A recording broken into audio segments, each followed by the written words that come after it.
enviarles un saludo a Alexa, Alexandra, Fran, Talía, Christopher, Luciano, Xavier, Jorge, Ivana, Nicole, Joseph, Neymar, James, Dalesca, Emily, Gabriela, Salvador, Esperanza y José.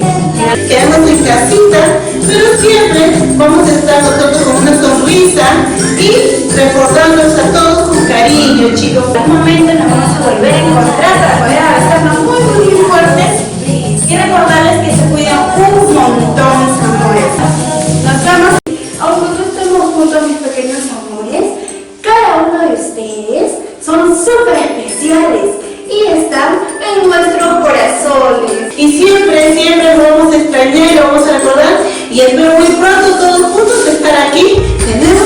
Y el tú, Florecito, Juan Pablo, se